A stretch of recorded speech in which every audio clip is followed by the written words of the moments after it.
Tudo bem, Marco? Tudo bem, e você? Tudo tranquilo. Obrigado por ter aceito Que é isso? o convite para a gente bater papo. Queria Prazer é deixar, queria deixar claro para o pessoal que é bater papo mesmo, não vai ser aula nem nada. Vai ser para quem esteve com a gente conversando um tempo atrás com o Serafim também. A nossa ideia, Marco, foi bater papo de casos mesmo. Então é muito legal agendar esse aula em congresso, mas aqui era muito mais um bate-papo, como a gente conversou hoje lá no consultório e ter a chance de dividir aí com o pessoal. Então, mais uma vez, em público, muito obrigado pela sua gentileza de ter aceito aí o convite. prazer é meu. Obrigado aí. É sempre bom, né? Estar com pessoas que têm capacidade, pensam, fazem medicina com ética, com respeito. Então, estar ao seu lado lá na ON, você cuidar de mim também quando preciso aí do meu quadríceps, do meu joelho. Então, para mim é um prazer poder minimamente retribuir tua gentileza. Eu conheço, sinceramente, é um prazer estar batendo papo contigo, aprender e trocar os inúmeros pacientes que a gente troca. E acho que é um pouco dessa ideia, um pouco da ideia da gente ouvir da tua experiência, da tua vivência, as coisas mais técnicas, as mais inusitadas, mas te ouvir é sempre um prazer. Então, como hoje a gente começou batendo papo de alguma coisa, me conta um pouco, divide um pouco a gente do que você tem aí de marcante, de tantos anos de traumatologia do esporte, tanto por seleção quanto em times. Bate um papo, puxa Eu essa falo conversa. Eu falo, não, que a minha vida, eu tive duas vidas, tive a oportunidade de ter duas vidas aqui na Terra, né? A minha, que consigo manter, e a do esporte, que é uma vida totalmente diferente, que me deu inúmeras oportunidades, viagens, conhecimento de pessoas que eu jamais imaginaria conhecer, grandes craques, personalidades aí do mundo artístico. Então, realmente o esporte nos dá essa condição. E, no fundo, ver que todo mundo é muito igual, né? As pessoas têm maior repercussão umas que as outras, elas influem mais, são mais talentosas, mas, no fundo, todos têm os mesmos sentimentos, as mesmas carências, as mesmas dificuldades emocionais, né? O conflito entre a vitória e a derrota, como eu vi outro dia a entrevista daquele jogador de basquete americano, né? Tem que haver a vez dos outros também. Alguém ganha, alguém perde, né? E você perder não é um fracasso, perder é o mérito do outro também, de ter a vez dele de ganhar. Então, compreender muito isso, porque a gente leva essas coisas de uma maneira muito radical, né? É proibido perder, é proibido sofrer, é proibido. Não, isso faz parte do esporte, a lesão faz parte do esporte, o tratamento é uma ferramenta fundamental para o atleta voltar bem e cabe a nós orientarmos dessa forma para não antecipar a volta, para não fazer procedimentos invasivos sem necessidade, para não agredir o atleta, não querer inventar moda em cima do corpo humano. O corpo humano é um só. Eu costumo sempre brincar, né, que se houvesse antecipação de coisas, já se teria feito a antecipação da gestação. Né? Estou com a minha filha agora grávida de 9 meses aqui para ter bebê essa semana e tal, aquela ansiedade, né, de que vai vir a Manuela. Então, puxa vida, eu tenho certeza que se as mães pudessem fazer alguma metodologia para antecipar a vinda dessa nova figura da família, todo mundo faria alguma coisa, porque a ansiedade de esperar é muito grande. E a ansiedade de esperar uma gestação é a mesma coisa de a ansiedade de um atleta retornar ao esporte. Você não pode antecipar isso. O que a medicina esportiva faz é somar etapas de reabilitação. Então, a gente foi aprendendo, enquanto o atleta está lesionado, para ele não perder performance, ele faz uma outra coisa que não invade a lesão que está sendo tratada. E aí você consegue, somando etapas, enquanto ele se recupera daquela lesão, o prazo biológico natural, o tempo que a lesão necessita para ela estar seriamente bem restabelecida, você pega outros setores do corpo dele e vai trabalhando para que, a hora que essa lesão estiver pronta, ele também está pronto para retornar sem déficit funcional, sem perda da capacidade aeróbia, com trabalhos já de potência muscular para poder retomar de uma maneira próxima do que ele tinha. Então, o que a medicina esportiva faz é somar etapas para talvez o resultado final ser mais mais rápido, não rápido nem a palavra, mas seja mais adequado, mais próprio, né? E a gente, às vezes, vê gente acelerando coisas que não cabem, atleta querendo tomar medicação para ver se melhora antes. Isso tudo é uma falácia e a gente tem que respeitar prazos e ser o maior protetor dos atletas somos nós. Então, nós temos que protegê-los, não ao excesso, mas, evidentemente, tirando os medos, dando confiança, mas sempre respeitando os prazos, tal qual uma gestação. Você trouxe um outro bom exemplo na última live. Também tinha um colega que estava esperando para ser vovô. Então, parabéns. Eu tenho certeza que em Obrigado. pouquinho tempo eu vou ter como dar parabéns pessoalmente. Você trouxe uma coisa legal, que é a interação com a equipe multidisciplinar. E aqui tem alguns amigos de longuíssima data que eu trabalhei na equipe multidisciplinar. O Ronaldo está rindo aqui do lado, ele sabe que eu estou falando dele, mas que além de fisioterapeuta é formado em educação física. Eu comecei encontrando nessa história. Mas conta para a gente um pouco dessa interação. Eu estou puxando mais para o futebol, porque eu brinco contigo. Eu faço medicina do exercício do esporte. Quem tem capacidade de lidar com religião e paixão nacional é outro nível. Então eu tento aprender com o pessoal desse nível acima. Mas bate um pouco de papo dessa interação, porque a tua vivência é muito grande e o recurso no futebol também é grande, que por um lado todo mundo acha que facilita, mas por outro aumenta muito a complexidade, né? Sem dúvida.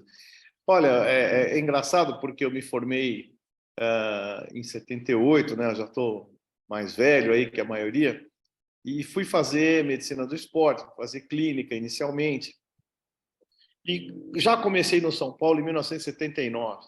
Então eu comecei, vou falar bem como é o futebol, juvenil na medicina, né? No meio de grandes senhores mais cautelosos, médicos mais ortodoxos e tal, né? E eu tinha que aprender com eles, eu era rigorosamente observado por eles para que não passasse nenhum limite e tal. Mas, ao mesmo tempo, aquela coisa do juvenil, da gente querer fazer algo diferente, não sair na mesma linha dos mesmos, né? Eu via, poxa, mas não é possível que todos são tratados iguais. O goleiro não pode ser igual ao centroavante, né? O lateral direito que corre lá pela ala não pode ser igual ao zagueiro central grandão, né? Então, e aí foi quando eu tinha tido aula com o Turíbio Leite de Barros, professor Turíbio, na Faculdade de Medicina, fisiologista, e a gente conversava muito. Turíbio, a gente tem que começar a pensar em treinamentos diferentes, né? De atletas diferentes, são biotipos diferentes. O cara, vai para o gordo, outro é para o grande, outro é para o pequeno, outro é aquele cara do Nordeste, perna fina, que corre 200 horas. Eu me lembro de um meia esquerda que a gente tinha, chamado Renatinho, que era um meia esquerda talentosíssimo, canhoto, daqueles que hoje seriam bilionários se jogasse hoje. E ele era lento, ele era um cara que caminhava totalmente para a esquerda, né? Aquele jeito que a perna esquerda dele era tudo, tinha dificuldade em marcar.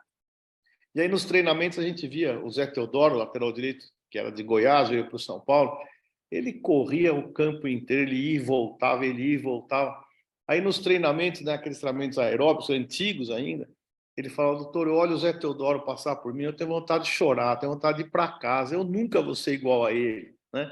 Então essas eram as experiências que eu vivia, que os treinos tinham que ser diferentes, né? A gente tinha que diferenciar o meia esquerda talentoso, mais menos aeróbio, do cara que era um maratonista, né? Um lateral direito maratonista. E aí a gente começou a qualificar os treinos, e aí entrou o departamento médico que nós montamos lá no São Paulo, que se chamava Departamento Médico Fisioterápico aplicado à fisiologia do esforço. Então foi quando a fisiologia começou a medir as capacidades individuais, a administrar treinamentos especiais. Aí teve, eu quero fazer uma homenagem que perdemos há pouco tempo, o professor Bebeto de Oliveira, chegou à seleção brasileira, Vasco, Flamengo, São Paulo, que era um senhor negro totalmente interessado, uma figura humana incrível, né? E que nós fizemos um grupo entre ele, eu, o Luiz Alberto Rosan, fisioterapeuta, e o Turíbio, que desenvolveu todo esse departamento médico integrado, e foi uma grande novidade. Naquela época, eu lembro que os médicos que estavam nos clubes grandes eram muito mais velhos que eu, mas muito mais velhos que eu, né? Eram meus professores, eu tinha, sei lá, 24, 25, 26 anos, eles tinham 45, né? E aquilo incomodou um pouco a época, porque começou, lógico, a dar divulgação, começaram a falar muito sobre isso, e gerou um pouco de instabilidade ali entre as relações dos clubes e tal. No fim, todo mundo viu que aquilo era importante, que São Paulo teve grandes resultados, e passaram a fazer a mesma coisa. Eu lembro quando eu recebi o André Pedrinelli, meu grande, querido amigo, que hoje está na CBF, inclusive, ele era jovem do Palmeiras, e me pediram para eu conversar com ele, passar para ele as informações e tal. E óbvio que eu passei tudo que eu podia, ensinei, e hoje está aí o Pedrinelli, na FIFA, inclusive, um grande médico, que seguiu um pouquinho esse caminho. E aí foram disseminando outros profissionais com essa mentalidade, os clubes aderiram a essa prática e se desenvolveu em todos os clubes grandes departamentos médicos, como o Flamengo tem, como o Corinthians hoje tem, o Palmeiras tem, o Fluminense tem. Começou realmente a fazer diferença naquilo que os atletas necessitavam, e com isso menos lesões. Hoje o futebol está muito intenso, hoje nós talvez, a gente vai variando a conversa, aquele início que beneficiou muitos jogadores, hoje eu acho que nós estamos no excesso de potência, no excesso de intensidade. Você vê, estou até com raiva dessa palavra, se houve comentarista que nunca chutou uma bola, a intensidade, a profundidade, todas as palavras geram assim uma hipérbole, né? Quer dizer, uma coisa que tem que ser muito, tem que ser bastante. Se não for bastante, não é bom, né? Não sei se o futebol chegou nesse ponto de ter tanta exigência física assim, e se o modelo de jogo tem que ser nessa exigência física plena, total, que faz ter 5 substituições, que faz ter muitas lesões, faz rodiziar elenco. Então, nós estamos numa outra fase que é do excesso.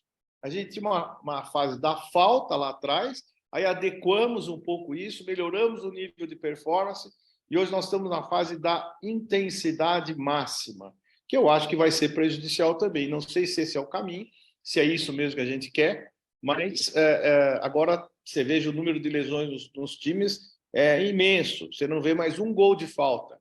Por quê? Porque não treina a falta. Por que não treina a falta? Porque machuca, porque cansa o músculo localizadamente. Eu discordo. Eu acho que tudo que é feito com habilidade, o cara fica no farol lá de manhã até de noite jogando coisa para cima, malabarismo e tal, e ele vai embora tranquilo. Ninguém mediu o CK dele, ninguém viu se ele estava com o lactato aumentado, e ele vai lá no dia seguinte, está lá, por quê? Porque ele tem habilidade, ele tem a capacidade de realizar aquilo sem tanto esforço. Hoje nós estamos criando muito esforço, onde o atleta fica cansado de fazer aquilo que é chato, e a habilidade maior dele, a propriocepção, a habilidade motora, perceptiva, fica em segundo plano. Hoje nós estamos treinando os caras assim, a exaustão, nos mesmos modelos de jogo. Toca, vai, toca, vai, toca, vai. Não temos um driblador, não temos mais um cara que bate falta. A transferência de bola de um lado para o outro quando o cara arrisca fazer uma transferência, a bola sai fora porque ele perdeu o calibre do campo aberto. Hoje é tudo campo reduzido. E a intensificação do esforço rápido ali que leva às lesões musculares e ligamentares. Então, acho que cabe uma discussão nesse sentido para ver se é isso mesmo que a gente está desejando. Então, veja, comecei lá atrás, criando um departamento médico, controlava o esforço, e hoje nós estamos falando em controlar o esforço máximo de tantas exigências que eles estão criando para o atleta. Então, precisamos entender, modular isso de uma maneira melhor. Tua fala me leva a 2 pontos. O primeiro é o teu conhecimento da parte de fisiologia e desse passo a passo que foi adquirido não só com estudo, mas com a vivência. E o segundo é parecido. É muito legal ver alguém que entende de futebol falando de futebol. Então, o que eu vou te provocar nesse momento é para falar disso. Quando você acha que um médico do esporte, e aí eu estou fechando para o esporte, óbvio que o médico do exercício do esporte é essa especialidade, mas vamos puxar um pouquinho para o esporte mesmo, que a gente gosta, que a gente é apaixonado. O quanto é importante ele entender de esporte. Eu sei que você joga futebol, você já abriu aí para todo mundo que eu tenho a oportunidade de ajudar a cuidar da tua perna, e tem a ver com futebol. Mas bate um papo do quanto você acha importante isso de um médico do esporte entender de verdade de esporte e não ser só o livro, não ser só da teoria. Essa etapa é muito interessante, porque eu me lembro bem no começo da minha carreira, que eu, obviamente, não, sempre consultei pessoas que sabiam mais do que eu. Aliás, eu faço isso até hoje. E te consultei em relação ao meu joelho também, sinal que eu não perdi nem comigo mesmo esse modelo, né? Eu acho que hoje eu tive no Carlos Ronce fazendo uma ultrassonografia, um brilhante profissional, para me dar uma opinião da lesão, como estava e tal. Fiquei muito feliz em revê-lo lá no Hospital Oswaldo Cruz. Então a gente tem que procurar gente que entende. Agora, também tem uma barreira cultural, que é o sujeito que está no consultório, o sujeito que está no hospital, o cirurgião, que ele aborda o tema de uma maneira muito radical.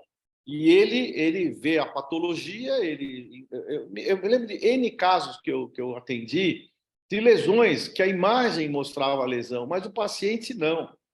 Então, nós tivemos um outro problema muito interessante, que foi talvez o Oscar do cinema na questão das imagens e produções, que é a ressonância, o ultrassom e todas as variáveis que isso traz, as imagens fantásticas, aí cada vez mais aprimoradas, né?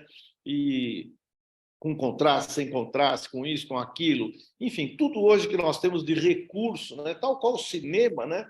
De repente você tem efeitos especiais extraordinários na medicina da imagem. E isso leva também a uma perda da sensibilidade clínica. Então, o sujeito lê o laudo, né, muitas vezes tem uma queixa relativa e já indica um procedimento radical.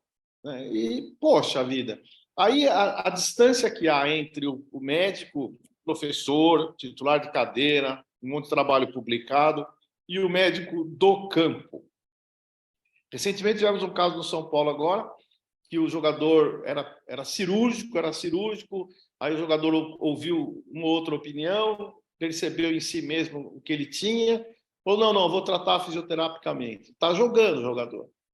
Não é que está errado quem indicou, e nem ele está certo de ter se contraindicado uma cirurgia, mas há de haver o bom senso entre a clínica e a imagem. É uma coisa que hoje a gente tem que prestar muita atenção. Eu tive um jogador no Japão, trabalhei 2 anos no Japão, um cara que ficou muito meu amigo, um zagueiro de 1,80 m e pouco, contrariando o perfil biotipo do japonês, 1,85 m, zagueiro, capitão do time. Ele tinha uma artrose de joelho incrível. Se eu levantasse aquela radiografia para qualquer colega meu, falar prótese. Ele era atleta, jogava, subcapitão do time, importantíssimo na campanha do time, e obviamente tinha suas limitações, dor e tal, tratava. Até gostaria de reencontrá-lo esses 20 anos depois, saber como ele está. Mas ele contrariaria qualquer análise clínica de um congresso, de uma mesa de discussão. Por quê? Porque ele construía o corpo dele fazendo exercícios, fortalecendo a musculatura, resistindo a pequenas dores. E naquela época nem havia viscosuplementação, ácido hialurônico, nada disso, era só na base do fortalecimento, gelo, e isso eu posso fazer, aquilo eu não posso fazer. Eu tive muito atleta que saía de treino e falava para mim, eu não vou fazer esse exercício, porque esse exercício faz mal para mim. E às vezes o preparador físico ficava muito bravo. Pô, você está cobertando o cara, você vê que ele não quer fazer. E eu falava, não, ele não deve fazer, ele não pode fazer. E aquilo fazia um resultado tremendo, que no fim, a amizade, o relacionamento diário, fazia ganhar confiança entre o preparador, a equipe de preparação física, o fisioterapeuta, eu e tal. Então, a gente conseguiu construir um relacionamento que quando o atleta chegava e era de verdade, a gente sabia quando era verdade ou quando não era, mas olha, eu não posso fazer esse exercício eu tenho dor, eu vou ter dor sei lá, onde quer que seja, né? Na posterior, na patela, na panturrilha, na planta do pé, esse exercício faz mal para mim. Então ele saía desse exercício e fazia outra coisa, ou não fazia. Então você ter esse ambiente para poder escolher o que cada um deve fazer é onde está a diferença entre o médico brilhante do consultório e o médico de campo. Via de regra, mal falado, porque é aquele cara que não segue o dogma do protocolo estabelecido pelas regras dos congressos, etc. e tal. Então, quando você está fora desse meio, aliás, foi uma das razões pelas quais eu decidi não fazer uma carreira universitária, porque eu me conflitava muito com os dogmas, né? Poxa, isso tem que ser assim, o protocolo é esse, aquilo, tal. Eu sempre segui regras, mas no esporte competitivo, no futebol que tem emoções, paixões, há espaço para você compor um pouco mais do que com essas regras pré-estabelecidas, né? Então, o jogador, ele sabe quando faz bem para ele, ele sabe quando faz mal para ele sabe o que ele precisa. Tinha atleta lá que falava assim, não, no dia do jogo eu faço um pouco de fortalecimento na perna, na coxa, tal. Me sinto melhor, me sinto mais forte. Eu não vou discutir. Ele não fazia mal nenhum. Ele ia lá, vai cansar. Não vai. O cara está habituado. Eu costumo dizer que se você ficar numa fila de banco, né, enorme, em qualquer fila que seja, você ficar 1 hora, você está louco da vida, nervoso, com dor nas costas, dor nas pernas, e você tem dor. Se você ficar 5 horas pescando em pé numa pedra, você vai embora sem dor. Me explica isso. Está aqui, ó. A mente domina muita coisa. Uma mente cansada produz dor muscular, produz dor lombar. Uma mente leve, solta, não tem dor. Então, esse espírito precisa ser compreendido. Quando você está fazendo algo que gosta, o Zico, o Rogério Ceni batiam falta até escurecer. E não machucavam. Aquilo para ele é igual uma criança atirando pedra. Vou atirar do lago lá, ver quantos repiques dá no lago, pá, no mar. O cara joga o dia inteiro, não vai ter dor no ombro. Se carregar 3 sacos de compra, o outro tem dor no ombro. Então é muito relativo isso. Você tem que entender essa posologia de carga. Em quem? Fazendo o quê? É cansativo mentalmente? Vai doer e vai machucar. É leve mentalmente? É agradável mentalmente? Joga até escurecer, que não vai acontecer nada. É claro que estou radicalizando aqui para fazer uma coisa mais engraçada, mais agradável, mas é bem isso. A gente jogava até escurecer, a hora que não via mais a bola, acabava. E estava tudo certo. Agora não, olha, deu 15 minutos aqui, ele já fez a carga dele, eu estou vendo aqui no GPS que ele atingiu o limiar tal. Se for chato, atinge rápido. Se for gostoso, não atinge. Então tem tudo isso para a gente pensar, entendeu? Muita coisa para pensar. Não é tão planilhado assim o esporte como às vezes as pessoas querem fazê-lo. Mas essa é a minha ideia que você falou. A gente está batendo papo, então a informalidade esse é o espaço. Para a É, aula, a gente vai convidar depois. No final, a gente convida todo mundo para ter aula também. desafiar esses Isso. parâmetros é sempre mais difícil, né? Você querer, não é querer ser diferente, nem querer ser protagonista, mas é a realidade da vida. Segue o caminho da vida que você não vai errar. Segue os hábitos bons, você não vai errar. Agora, você começa a criar imagens mirabolantes, aí você vai derrapar. Hoje a gente estava batendo papo um pouco no dia a dia, que é o atleta que não é atleta, mas ele se comporta como, treina, como eventualmente treina mais horas do que nossos atletas profissionais. A gente vê muito disso. Uhum. E queria saber um pouquinho da tua vivência, como é que você conseguiu transportar realmente sua vivência em campo e com atletas de ponta e famosos para esse paciente do dia a dia. O quanto essa experiência vale, o quanto isso é bom e ruim, porque também te cobram como se você fizesse milagre. Você põe fulano para jogar, me põe para correr uma maratona abaixo de 2 horas. Às vezes isso não é tão fácil. É verdade, você falou muito bem. Tem as duas pontas da história, né? Eu quero o resultado profissional sem ser, né? E quero ser tratado como profissional sem ser. Aí sim, eu tenho que tratar todos igualmente, com suas diferenças de capacidade. Então, eu te contei hoje, vou contar aqui para as pessoas. Eu me lembro muito bem de alguns casos que eu atendi, né? Então, tinha um paciente que eu atendia, seguidamente ele ia lá com alguma coisa tal.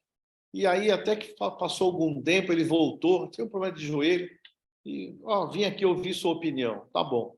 E pegou uma mala, abriu uma mala, tinha N chuteiras dentro da mala, tudo nova, cara, tal. Eu vim aqui para você dizer qual é a chuteira que eu devo usar, qual é a melhor para mim, né?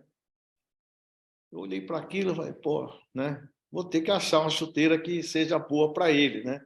Aí peguei uma, ó, essa não, por causa disso. Eu acho que qualquer uma ali servia, mas, obviamente, ele queria uma opinião do cara que cuidava de jogador profissional. Então, no fundo, eles esperam que o sujeito que cuida de X, Y, Z famosos dê a ele a mesma importância daqueles caras. E eu entendo isso.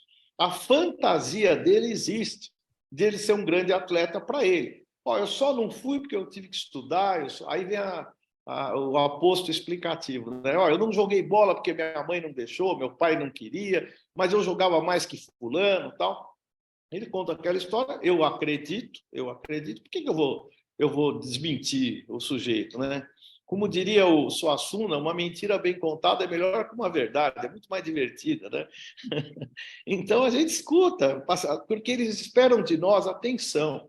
E quando você trata com descaso um sujeito, porque ele não é profissional, ele não é famoso, você é uma ofensa brutal à alma dele. Ele espera de você que você o examine como se você examinasse o Zico, o Careca, o Luiz Fabiano, algum jogador que já passou pelas minhas mãos. Então, ele se vê naquele momento como um atleta importantíssimo.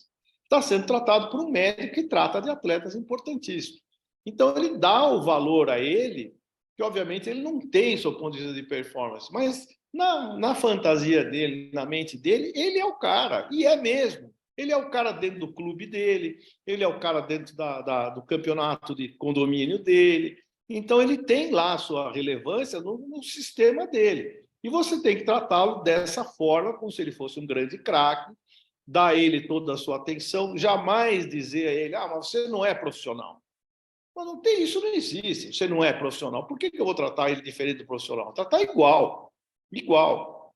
As expectativas, as ambições dele é individual. Ele que faça o que ele quiser. Agora, eu tenho que tratar ele com a relevância que eu trato um atleta importante. Pelo menos naquele momento ali, ele tem que sentir isso. Né? E tem uma outra história que eu conto que é muito engraçada. O sujeito fez o entorse tornozelo, entorse de segundo grau, nada tão relevante e tal. Chegou lá com o tornozelo inchado, igual todo mundo, já viu centenas desses. Aí você sempre pergunta o mecanismo de entorse, como foi, inversão, saltou, né, caiu em cima do pé. O que aconteceu? Como foi isso? Ele virou para mim e falou, doutor, estava 1-1. Aí contou toda a história do jogo até o momento da entrada criminosa que o cara deu nele. Né? E aí tem todo esse ritual, né? Essa história toda, Poxa, ele tinha que ser o herói dele mesmo naquele momento. E eu achei que ele era mesmo. Nossa, fez isso com você? Fez. Pô, mas foi o que pegada, hein? Você não faz ideia. E eu dou corda, porque tudo que ele quer é aquele feedback. O que custa eu fazer isso? É humano fazer isso. É humano valorizar aquilo que ele está sentindo.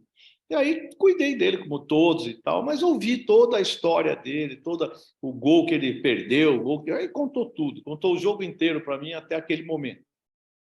E você saber que isso é importante é fundamental. Não desmereça o seu paciente, porque você cuida de um profissional famoso. Ele é igualzinho. Dentro do mundo dele, ele é tão importante ou mais do que os caras que estão jogando aí, o Gabigol, seja lá quem for. E essa é uma história engraçada, porque isso se repete continuadamente. Eu tenho 2 amigos que são pacientes, viraram amigos, que nós já fizemos umas 4, 5 cirurgias nesses caras, de joelho, artroscopia, ligamento e tal. Um até teve lá no consultório. E eles continuam vindo e tem alma de atleta profissional. Eu tenho que jogar, eu tenho o campeonato do clube. Você acha que eu jogo quinta-feira? Quer dizer, a angústia do sujeito, né? Você acha que dá uma lesão muscular, machucou essa quarta, tem jogo na outra quarta. Pô, se eu tratar, você acha que eu jogo na quarta-feira? Tem um jogo importante do clube. Eu tenho que valorizar, não dá, vamos tentar, mas eu acho que não. Isso aqui são para 2, 3 semanas no mínimo. E, mas como é que vai ser meu time? Pois é, isso acontece também lá com a gente. Jogadores profissionais que ficam fora, é duro, mas agora é só a vez de esperar um pouco. Cria o campo que ele deseja dentro da medicina mais honesta possível. Você não pode diminuir o cara. Pô, e daí que ele vai jogar no teu time? Pô, não vai mudar nada na tua vida? Vai sim. Ele vive aquilo. Entendeu? Então, quando a gente... você não precisa mais jogar futebol. O cara tem 50 anos, vive no clube de domingo a domingo direto. Você não precisa mais jogar futebol. Como? O acabou, você acabou comigo. Como é que eu não posso mais jogar futebol? Essa é a minha vida. Minha vida é isso, né? Então, é complicado você diminuir as pessoas as suas expectativas sobre a sua visão de mundo. Você não pode ter esse tipo de comportamento diferenciando um atleta profissional de amador. Eu trouxe uma coisa interessante para dividir consultório. A gente estava batendo papo hoje lá na clínica, quando a gente estava falando minha vivência com jogadores e com futebol não é tão grande, mas com esportes como corrida, triatlon. E chegou um paciente exatamente isso. Ele estava discutindo uma ergospiro, um resultado X. Ele queria que eu discutisse com o técnico dele a planilha que ele vai fazer para uma prova que provavelmente ele vai fazer em 3h40 e 4 horas. E eu discuti com ele igualzinho a como eu discuto com o técnico do atleta que está fazendo sub 2h20. Então, tem que ser igual, porque para o teu paciente é a mesma coisa. Então, eu não trato alguém melhor ou pior se ele vai fazer uma prova abaixo de 2h20 ou abaixo de 4 horas. E o paciente está esperando isso. Então, essa vivência é legal. Então, a gente bateu o papo hoje um pouquinho desse caso. É isso. Então, o nível de expectativa deles é muito grande. E não é porque ele não é o cara que sai na televisão, não é porque ele não é um sujeito famoso, que tem resultados conhecidos, que ele é menos importante. E a gente não tem o direito de encerrar a carreira de ninguém, de dizer para o cara mudar de esporte, oh, você muda de esporte. Ele vai se conscientizar disso. Por que eu preciso dizer? Né? É igual, eu não sei, a morte é uma coisa muito delicada, né? Você condenar um cara à morte por um diagnóstico, né? Eu acho que você pode falar, ó, é uma patologia difícil não vou dizer que a expectativa é fechada, nada, mas tem tratamento, vamos tentar e tal. A última coisa que você pode tirar de um paciente é a esperança, que ele vai ao médico porque ele tem esperança. Então, o cara tem um paciente oncológico, lá não sei como os oncologistas lidam com isso.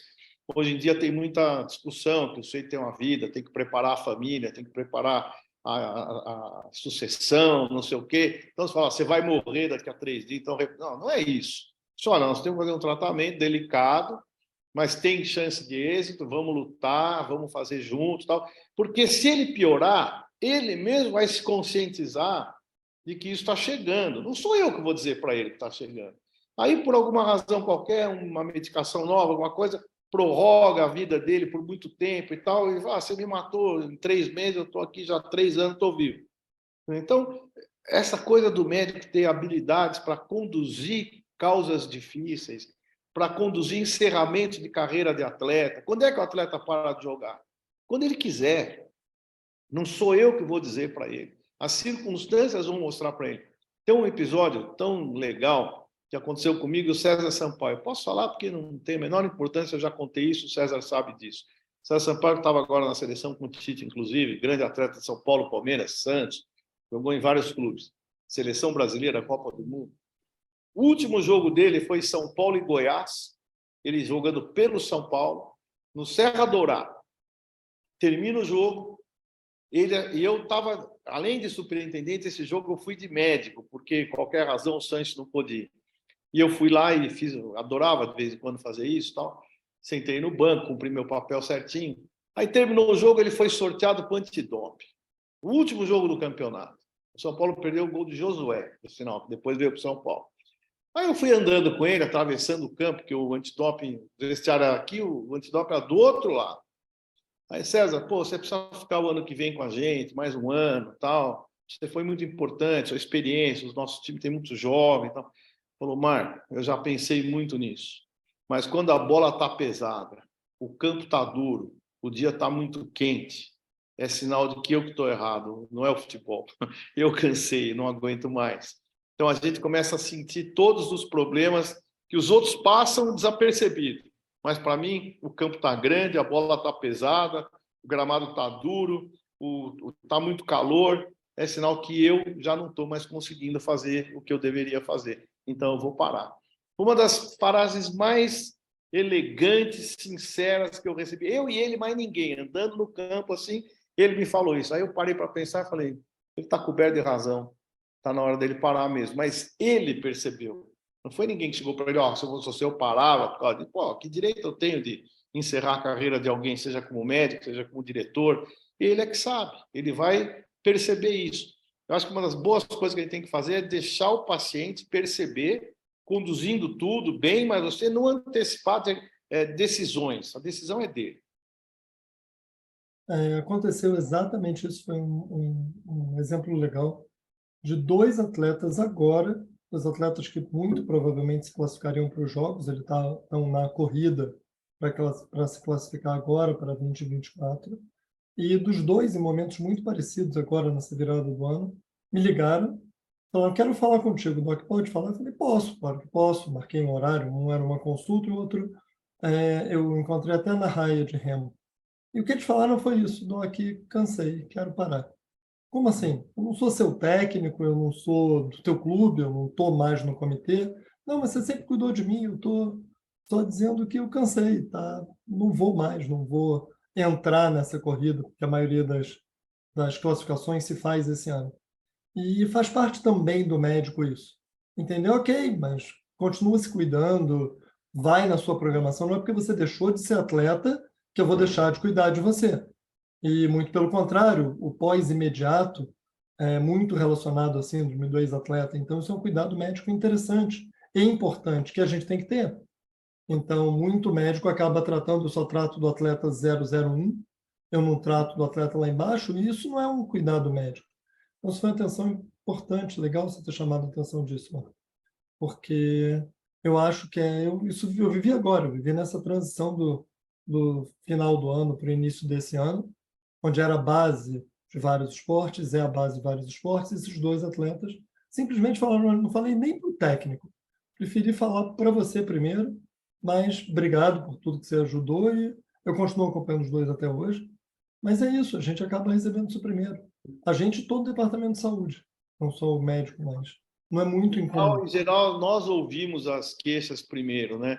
E até É, quando eu passei a ser dirigente de futebol, é interessante você falar isso, porque tem um link em relação a isso. Aí me perguntam, por que você saiu da área médica? Não é que eu nunca saí da área médica, mas por que você foi dirigir futebol? Porque os caras são muito ruins. Quem dirige futebol até aquela época são muito ruins, são insensíveis, são torcedores. Eu sou torcedor, mas não sou torcedor exacerbado, maluco, né? Isso eu deixo para minha adolescência, lá quando eu era torcedor, né? Um pouco mais até os 20 anos. Depois, não. Então, você passa a torcer, óbvio, paixão pelo clube, pelo time e tal, mas você tem outros raciocínios, né? Não é possível você pensar de uma maneira egoísta, né? De que o atleta é seu, que o atleta pertence ao clube, que o atleta é dele, a gente está ali ao lado dele, né? Isso me faz lembrar muitas coisas do meu começo de carreira. Por que eu mudei? Porque as pessoas são muito ruins, não tem sensibilidade, não tem fala, não tem diálogo com esses atletas. O dirigente, desde que eu me conheço por gente, era tido como um cara, pô, não, o cara ali vai entregar para o cara, ele vai falar, não conta para ele, se contar é ruim para mim. O dirigente era uma pessoa não confiável, não confiável. E eu entrei nesse caminho porque eu falei, eu acho que eu posso fazer muito melhor que esses caras, porque eu tenho um atleta próximo de mim, né? Não vou dizer que na minha mão, porque seria possessão, mas muito perto de mim. E eu desenvolvi todas as práticas em cima da relação humana. Olha, isso sim, isso não. Lembro, por exemplo, véspera de um jogo super importante, o Mineiro, nosso campeão do mundo, a mulher dele teve bebê no Santa Catarina, está na concentração lá com ele, eu sempre ia à noite lá olhar e tal. Aí tá meu menino no canto assim, já é silencioso, né? Falei, Mineiro, o que você tem? Não, tô aqui, minha mulher teve bebê, tá lá no Santa Catarina. Ué, tinha acabado de jantar. Vamos lá ver ela. Ele, mas não, não pode. Como não pode? Eu que estou dizendo que pode. Não, mas treinador, tal. Escuta, vamos lá, eu vou te levar lá no Santa Catarina. Você precisa de ver a alegria desse rapaz. Aí nós fomos, peguei meu carro, levei para Santa Catarina, fui lá visitar a menininha, tal, que nasceu, a esposa. Ficamos até 11h30 da noite lá no quarto, conversando, dando risada. Peguei ele, meia-noite, cheguei no CT com ele. Ai, Marco, eu estou aliviado, tal, que coisa boa. Tal. Ele jogou uma partidaça. Então, são coisas tão pequenas. Ah, não pode sair. Como não pode sair? A mulher que teve bebê, que é coisa mais saudável do que isso, melhor ainda para ele intimamente, tranquilidade para o atleta. Então, esses gestos que, em geral, ninguém faz, são marcantes, marcantes. Uma vez um também teve uma cólica renal, fui levar para o hospital, e jogo de Libertadores também, no dia seguinte. Levei, tinha lá, tal, fez a imagem, bom, repouso, papapá. Falei, bom, é o seguinte, vamos lá para casa. Ficou em casa, repousando, a nossa funcionária fez almoço para ele, especial e tal. Agora de noite eu vou te levar para a concentração. Levei para a concentração, você se jogou, arrebentou para o jogo. Então, são gestos assim extra rotineiros. Se você souber fazer, que isso não vire uma rotina de benesses, mas de necessidades pontuais, os caras reconhecem para sempre. Então, volta e meia eu escuto o cara, pô, lembra? Nem lembro. Lembra aquele dia? Puta, lembrei. Então, marca muito na vida das pessoas gestos humanitários, humanos, corretos, práticas boas, cuidar de filho, cuidar do outro. E aí eu, como dirigente, consegui conciliar tudo isso e dar um equilíbrio positivo para essas diferenças aí, porque todo mundo é diferente um do outro. Se você disser que trata todo mundo igual, é uma grande mentira. Você trata todo mundo diferente, dentro de regras éticas iguais. Tem uma pergunta que tem a ver com a história do doping, né? Até uma pergunta que alguns alunos fazem com muita frequência, que, resumindo, gostaria de saber um pouco sobre se pode haver doping devido ao uso de medicamento e tratamento de lesões na prática do esporte, especialmente no futebol. Já foi até respondida por um colega que é médico do exercício do esporte, o Gilberto está aqui com a gente, dizendo que sim.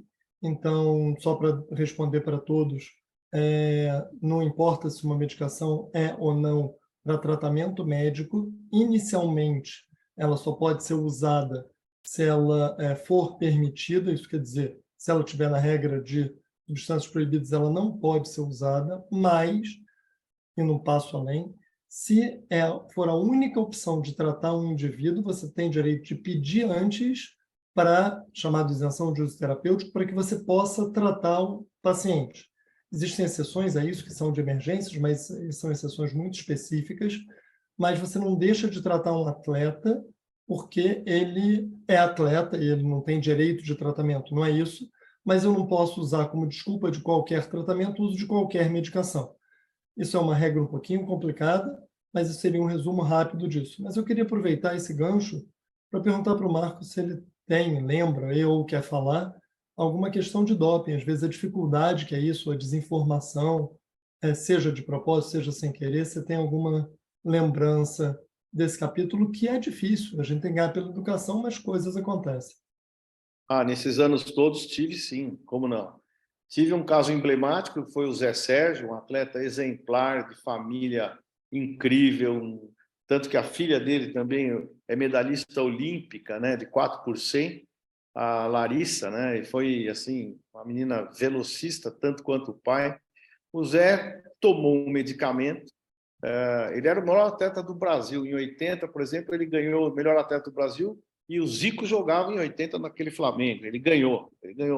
De toda a crônica esportiva, era uma menção que o Estadão fazia com todos os jornalistas esportivos.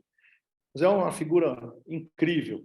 E ele tomou uma medicação, na verdade, depois eu apurei, depois de muito tempo, o enfermeiro fez uma inalação para ele, com algum broncodilatador, alguma coisa assim, e ele corria demais, era um talento, e entrou na lista de substância proibida e foi pego no doping. Aquele foi um drama na vida dele, um drama que é um feito absolutamente correto, né? E depois foi provado, teve uma suspensão preventiva, mas aquilo arrebentou com ele, porque moralmente ele é impecável, né? Então, isso num sujeito que não se permite errar é muito mais doído, né? E, no fim, ele foi liberado para jogar, mas ficou marcado lá que o Zé Sérgio foi pego com doping, quer dizer, criou uma mancha que totalmente involuntária na vida dele, né? Mas que doeu muito em todos nós pela figura que o Zé é. E aí se atribuiu ao Naldecon, medicamento antigripal e tal. Então, para quem acompanha, um vasoconstritor nasal, um antigripal, uma pomada que contenha qualquer substância proibida, como uma pomada anabolizante para melhorar a pele, enfim, pode criar uma situação de doping, né? Teve a do Zete, me lembro bem, que tomou chá de coca na Bolívia com a seleção brasileira e também foi pego no antidoping até provar que aquilo era um chá, e foi provado e tudo mais, e não, mas imagina, chá de coca, cocaína, né, metabólico de cocaína, e estava na Bolívia, deram chá lá, ele tomou, disse que era bom para a altitude, e ele tomou aquilo inadvertidamente. Teve o caso do Dinei, o primeiro doping de drogas sociais, né? Estava no Coritiba, né? Que era metabólico de cocaína. E aí eu fiz questão de conversar com ele, foi dificílimo, assim, ele era um menino maravilhoso, até hoje ele fala sobre isso e sobre mim, agradecendo. Foi numa festa, aquela coisa. Aí depois de eu explicar o caso para ele, ficou desesperado e tal. Aí foi a verdade, aconteceu. Então vamos dizer que é verdade, vamos partir da verdade, que é muito melhor. A verdade liberta. Então vamos tentar falar. E naquela semana havia saído uma reportagem na Folha enorme sobre crianças com uso de droga e tal. E ele falou: a partir de agora eu vou ser um defensor disso. Não quero nem contraprova. Eu fiz sim. Foi interessante que deu o Jornal Nacional naquela época, deu tudo que foi matéria. E eu fiquei do lado dele na entrevista coletiva. Nem o presidente ficou, só eu e ele. E eu disse: ó, ele errou. Tá assumindo aqui seu erro e foi depois fazer tratamento reabilitador, psicólogos, tal, até um grande amigo deputado que tem uma linhagem de prevenção de drogas fez para ele tudo isso, ele é muito grato. E nós conseguimos, pegou a pena dele, depois ela foi abrandada pela conduta dele. Primeira coisa que tinha era tirar o jogador do ambiente, que é um grande erro, na minha opinião. Quando o atleta é pego com substâncias sociais, tudo que você tem que fazer é acolher. Se você pega lá teu irmão com droga, você joga ele para a rua, acabou teu irmão. Põe dentro de casa, cuida dele, né? E aí a sociedade na época de Curitiba, uma sociedade fechada, conservadora, chamei o presidente, que era o Joel Malucelli, meu grande amigo, está lá ainda hoje, banqueiro. Falei, o Joel tinha 4 filhos homens, até então. E aí eu agora tenho mais 2 mulheres. Tudo jovem. Falei: Joel, você tem 4 filhos, pô, pensa nisso. Marcou, faz o que você quiser. Reintegramos o menino no dia seguinte. No dia seguinte ele estava treinando com todo mundo. Proibido de jogar, aquela história toda, treinando com todo mundo. E no fim ele deu a volta por cima, foi ao Corinthians, foi campeão brasileiro, gol dele, fez uma carreira bonita e nós conseguimos uma reabilitação aí do Dinei. Então, veja, casos desde medicamentosos, né, até chá, até droga social. E superamos, e todos estão bem, graças a Deus, e nada de ruim ou de pior aconteceu na vida deles. Mas é um assunto muito delicado, precisa muito controle, porque o que acontece? A automedicação. Então, vou dar um exemplo que já aconteceu conosco. Ele, a mulher e a filhinha de 3 anos de idade, tossindo. Levou no pediatra, deu um xarope. O cara pega e qualquer coisa meio viral, tal, tá tossindo também. A mulher pega o xarope da menina e dá uma colherada para ele. Dormindo, ó, toma uma colher de xarope dela aqui. Doping. Olha a inocência desse doping. E aí, prova como? Então, há sempre orientação, cuidado com a automedicação. O xarope da tua filha pode não servir para você. Então, cabe aí sempre uma conversa com os atletas, porque, na minha opinião, o doping realmente aquele que a pessoa faz por intenção, doping intencional, esse é o doping que tem que ser punido. O doping do esteroide, o doping das mudanças, da hemoterapia lá para criar mais hemácia e tudo mais. Enfim, esse doping que o cara programa o doping, que a maioria deles, que é mais feito no atletismo, nas provas rápidas, no peso, levantamento de peso, esse é o doping que eu acho que é realmente mesquinho, doping programado. Esse deve ser punido mesmo. Mas esse doping ocasional deveria ter, no mínimo, uma tolerância aí para que a pessoa não fosse punida por uma coisa tão frágil e tão inocente, né? Mas existe a regra é para todos.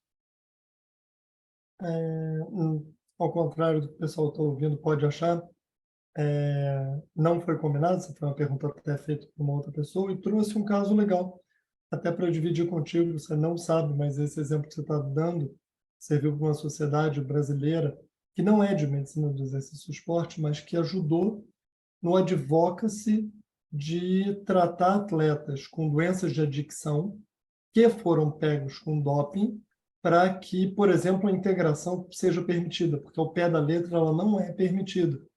Então, para tornar isso para o indivíduo importante. Claro que se ele tiver um diagnóstico, tenha doença de adicção, isso que causou o doping para que ele tenha um tratamento diferente, porque, de novo, a gente tem que tratar o indivíduo com uma doença. Eu trato o indivíduo com uma doença no joelho, por que eu não vou tratar o indivíduo que tem uma doença de adicção? É completamente diferente. Então, o caso que você está falando, saiba que serviu como modelo de toda uma nova forma de enxergar um indivíduo que é um atleta, que precisa de um tratamento para uma doença de adicção, e se essa substância é considerada doping, não quer dizer que o melhor jeito seria afastá-lo de tudo, seja do lado social, seja da profissão também. Então, sem necessariamente flexibilizar a regra, mas também sem necessariamente esquecer do indivíduo. Então, legal você ter citado isso, e legal eu poder te dar essa devolutiva aqui na frente de todo mundo. É Bem legal. importante. Doenças que Muito merecem importante. tratamento, têm que ser tratadas. Então, são casos à parte. Você vai lá no comitê, apresenta o caso, explica por que e como a pessoa está tomando aquele medicamento, qual é a dosagem, tal, e a pessoa está liberada formalmente para poder continuar o seu tratamento independente. É igual, eu vou falar as besteiras que eu não devia falar, mas é igual placa de rodízio. Tem os caras, o médico não tem rodízio. Pronto, né? Mas não é rodízio para todo mundo, é menos para o médico, menos para o outro. O enfermeiro, ele não precisa cumprir o rodízio porque ele é um profissional de relevância, precisa estar rodando o tempo todo, não pode ser restrito. Então, é igual essa regra, você tem uma saída para casos especiais. Falando em doenças de uma maneira geral, com certeza o mais difícil do teu dia a dia era quando é que eu volto. A pressão do pós-operatório, vou levar para o teu lado de joelho, seja do LCA, seja do menisco, seja de uma fratura, coisas que é o dia a dia, mas como lidar com essa pressão do quando volta? Porque é uma pressão difícil. A tua vivência disso dá para escrever vários livros, se a gente fosse falar caso a caso. Você Divide um sabe, pouquinho com a gente, porque é difícil. o mais difícil, as lesões mais programadas hoje, o LCA. Então, tem aquela discussão. Quanto tempo para não ter. Primeiro liberavam bem mais cedo e tal, aí começou a ter reincidência, ruptura de enxerto, aí se entendeu que o enxerto tem que integralizar por mais tempo, 6, 7 meses e tal, mas que clube que aguenta 7 meses de espera de um atleta caro, que custa muito para o clube, mais ainda a necessidade técnica desse atleta. Então, há esse conflito muito grande entre protocolos de retorno exagerados, né, que estão para a proteção do atleta e até do médico. Muitas vezes o médico se protege, porque é óbvio, se o jogador... Tem uma coisa que o médico às vezes faz em alguns lugares, né? Aquele conservador e tal. Se ele não joga, ele não machuca. Então, para mim, é bom. Porque se ele machucar, é ruim para mim. Então, é aquela história. Eu dou o carro para minha filha, mas não deixo ela sair na rua porque ela bate o carro. Pô, então não dá o carro, pô. É melhor não dar o carro. Não, mas eu não vou deixar ela andar que ela bate o carro. Pô, eu não vou deixar o jogador jogar porque ele machuca. Então, que história é essa? Está fazendo o que aqui, né? Então tem esse conflito muito grande, né? Pressão de dirigente, torcida menos, torcida não pressiona sobre lesão, não, a não ser que se saiba que o jogador está na rua aí fazendo bagunça, tal. Aí tem aquele policiamento seletivo de jogador que eu também discordo, mas existe. Então, a lesão que mais me aflige é a lesão muscular, que ela é uma lesão aguda, exacerbada, que se transforma numa lesão silenciosa. Então, a primeira coisa que desaparece na dor, na lesão muscular, é a dor. Dependendo do grau, 3, 4 dias já não dói mais. O cara levanta, anda sem mancar. Uma semana ele supostamente se sente bem. E aí vem a pressão, pô, ele não está com dor, já correu em volta do campo. Me lembro que uma vez eu tirei um jogador do Vitória de uma semifinal do Campeonato Brasileiro. O médico do Vitória, que me conhecia, ele me ligou e disse: Marco, você pode dar uma opinião sobre um jogador nosso? Nós vamos jogar aqui em São Paulo era contra o Palmeiras ou Corinthians, não lembro. Foi do Vitória da Bahia, que foi a final do campeonato em 93 contra o Palmeiras. E ele me disse: eu queria uma opinião sua isenta, porque a pressão aqui está muito grande para o jogador jogar. Aí eu fui ao treino, fui ao hotel, do hotel pegamos o ônibus, fomos ao treino. Por coincidência, o treino era lá no CT do São Paulo. Eu não estava no São Paulo. Eu estava no Guarani nessa época. Aí eu peguei o jogador, falei, vamos fazer assim, assim. Aí fiz algumas coisas que eu sabia que poderia se manifestar na lesão que ele tinha. Uma lesão, não lembro exatamente se era, acho que era anterior, uma lesão do reto, uma lesão do reto femoral. Aí eu jogava a bola curta para ele antecipar. Primeiro ele fez tudo certinho, tá? Tô bom. Joga uma curta e antecipa. A hora que ele foi na curta, ele meteu a mão na coxa e caiu. Tá explicado, não dá. Aí todo mundo viu, aí todo mundo entendeu que não dava. Eu sabia que não dava, mas eu tinha que mostrar que não dava, né? Aí o cara me agradeceu muito, falou, pô, eu não tinha como parar o cara, então você veio aqui, foi bom, porque a gente viu e tal. Então, veja, o cara estava pressionado lá para jogar, o jogador queria jogar, ele não aguentava 5 minutos. Não aguentava 5 minutos. Então, dependendo do lance, é óbvio, né? Um lance agudo de chegada, ele ia sentir. Isso aconteceu com outro grande jogador numa final de Champions League, teve uma lesão posterior de coxa, os caras me ligaram, amigos dele e tal. Não põe que não dá. Pela história vai sentir. Entrou, ficou 10 minutos e saiu. Então, tem essas coisas. Você tem a vivência exemplos, né? Na verdade, você não é que sabe mais. Você tem mais casuística, mais exemplos. Você já viu, já apanhou, já errou. E agora você não tem como errar mais. Você tem que passar a sua informação para frente, né? Então, na minha opinião, os protocolos mais conservadores, cirurgias e tal, eles são mais respeitados. O que não é mais respeitado é o mais imponderável, é a lesão muscular, o entorse tornozelo, que o cara, não, eu corro, ponho uma botinha, eu jogo e tal. Até joga. Até quando ele joga? Meia hora, 60 minutos, tal. Às vezes funciona. Eu já pus jogador que o treinador falava assim para mim, Marcos, você acha que ele joga? Ó, não tá bom, mas ele aguenta aí 60 minutos, ele aguenta. Aí os próprios jogadores do dia vieram para mim e falaram assim, põe ele, porque a gente só precisa estar com o time postado para enxergar o outro time. Quando ele não aguentar, ele sai. Mas a gente já sabe como o outro time vem. Olha cada coisa que acontece na vida. Aí o jogador entrou, jogou 60 minutos, nós ganhamos a partida e ele saiu. Com 60 minutos ele saiu, entrou outro, nós já estávamos ganhando o jogo. Eles tinham a impressão que se pusesse um outro jogador, ia ousadia e tal, e eles iam ter oportunidades. Naquele caso, o jogador entrou, marcou espaço, participou bem do jogo. Chegou um momento, tá doendo, saiu, era uma lesão do tornozelo. E terminou, depois ficou bom e tudo mais. Então, tem até essas coisas. É complexo. Você tem que sempre fazer o que é bom, sem, evidentemente, expor o atleta, sem fragilizar o atleta. Mas esse borderline de bom e ruim, tá bom ou não tá bom para jogar, tem muitas variáveis, né? Até que jogo é. Então, é um jogo que, teoricamente, seu time é superior. Pô, não põe o cara. Aí você perde o jogo, e seu time tinha que ganhar. Pô, por que não pôs o cara? Aí é difícil. Você tem que saber muito bem manobrar tudo isso e ter confiança da comissão técnica, do treinador, dos jogadores, para você ajudar a decidir. E nem sempre a decisão é isolada, né?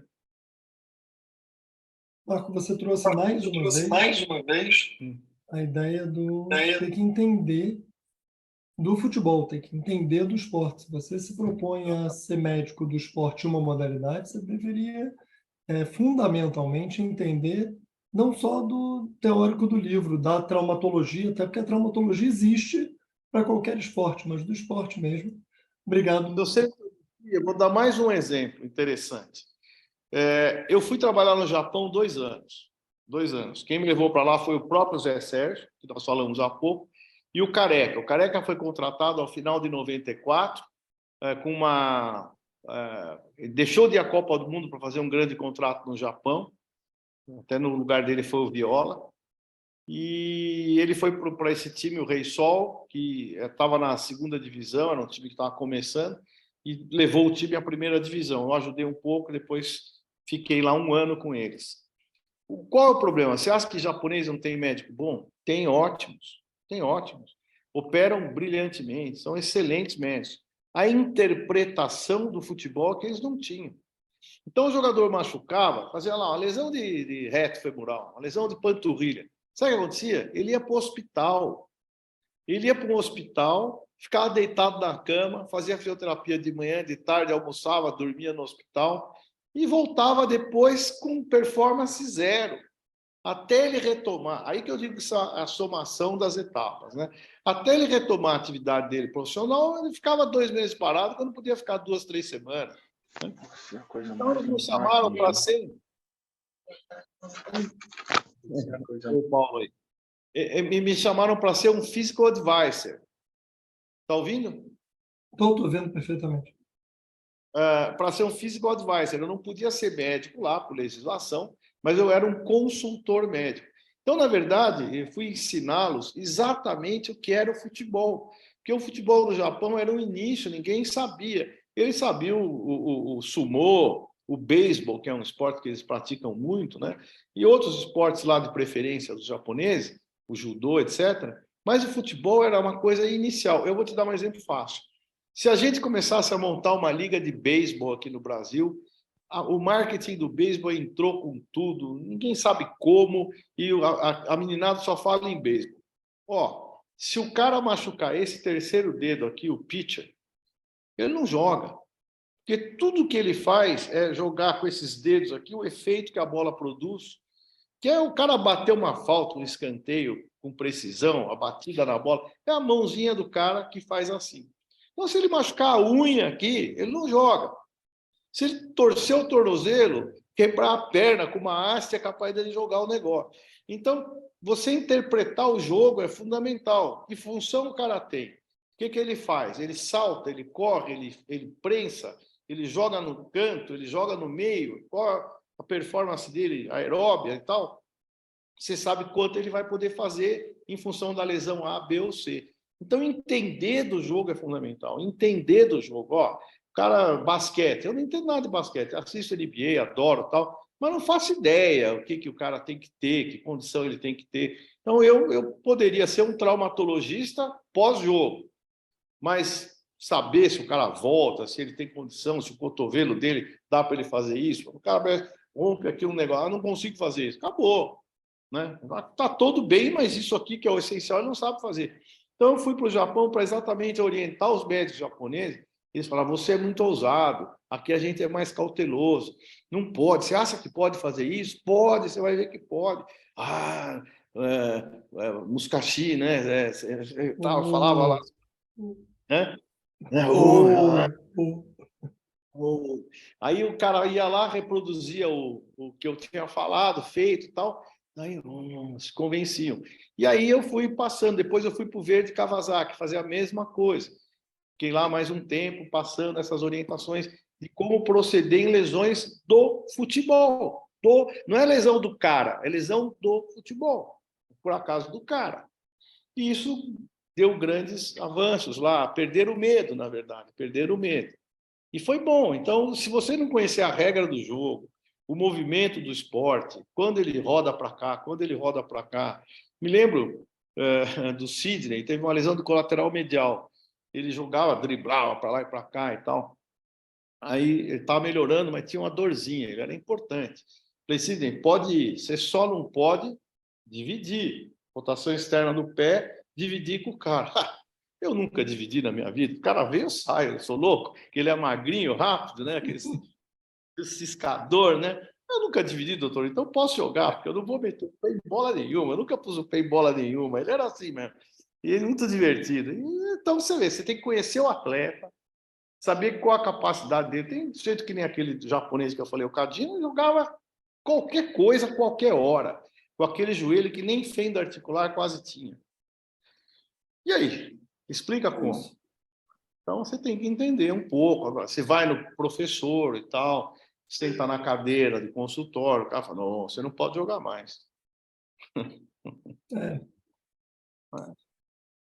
Obrigado pela aula de futebol. Eu queria Imagina. agradecer, mas Uhum. sem que a gente saia daqui, o Mafra, que é lá da universidade, vai querer falar um pouquinho sobre o que que é o curso, o que que é isso, mas antes e depois eu queria agradecer não só pela sua presença, mas pela aula de futebol e por dividir as histórias que são mais do que essas, o que já vai me motivar a querer te chamar uma próxima vez. Mas de verdade, Marco, um prazer Com incrível todo estar prazer, contigo com aqui. todo prazer. É tão gostoso a gente contar um pouco de história, né? E se puder inspirar pessoas, puder alertar, puder enxergar alguma coisa que talvez não fosse bem vista, né? Acho que esse é o nosso papel, né? Então, eu que te agradeço a oportunidade aí, o carinho que você tem tido comigo lá na ON. Então, eu só posso agradecer. É uma mínima retribuição. Obrigado, um maior prazer. E, Fábio, por favor, se você puder falar aí pela universidade também, vai ser um prazer. Olá, boa noite. Estão me ouvindo? Sim, sim, claro. Sim, É assim, eu estou um pouco impactado porque que experiência. Dois grandes profissionais que eu admiro muito. Então foi uma live espetacular. Me sinto honrado. Meu nome é Fábio Mafra, eu sou o gerente comercial da APM Cursos Médicos. A APM Cursos Médicos é uma instituição hoje voltada para pós-graduação médica. E aí eu tenho uma notícia boa para quem está na live. Nós estamos inaugurando a nossa pós-graduação em Medicina do Esporte, sob a coordenação de quem? Ninguém menos que o Dr. Roberto Naum, né? Vai trazer para vocês essa prática, essa experiência. E você, profissional, que está aqui na live, que quer conhecer mais, quer se aprofundar, saber mais da pós, aí no chat agora nós estamos colocando o telefone para que você possa conhecer um pouco mais da nossa pós-graduação em Medicina do Esporte e poder se tornar um especialista na área e se tornar aí um grande medalhão da área, como esses dois magníficos que fizeram essa live. Então, o grande diferencial nosso é prática. Então, quer aprender, pôr a mão na massa, aprender na medicina do esporte, convido vocês a conhecer um pouquinho da nossa pós-graduação. Muito obrigado, doutor Roberto Naum. Muito obrigado, doutor Marco Aurélio. Quero dizer que nós da PM somos muito gratos em tê-los conosco e quero também deixar bem claro, tá, pessoal, que a nossa pós-graduação ela é credenciada pelo MEC, tá? Então, é uma pós-graduação credenciada pelo MEC e, assim, modéstia à parte, tendo o doutor Roberto Naum como nosso coordenador, eu sou ousado a dizer que eu tenho a melhor pós-graduação médica do Brasil. Profissional, quer se tornar de grande gabarito? Tem que estudar com os melhores. E nós temos os melhores para você. Muito obrigado. Espero vocês aí no chat. Tem um número. Entre em contato e fala assim: ó, eu sou da live e quero saber informações. Tem desconto, pessoal. Tem valor exclusivo para quem está na live e chamar aqui agora. Obrigado, pessoal. Um grande abraço, doutores. obrigado, Fábio. Marco, obrigado. Obrigado aí por todos que assistiram. E vai ser um prazer a gente bater outros papos. Sempre. Mais uma vez, obrigado. Pessoal, Eu que agradeço. boa noite a todos. Prazer enorme, foi delicioso conversar, tá? Até Obrigado. quinta. Até quinta. Um abraço.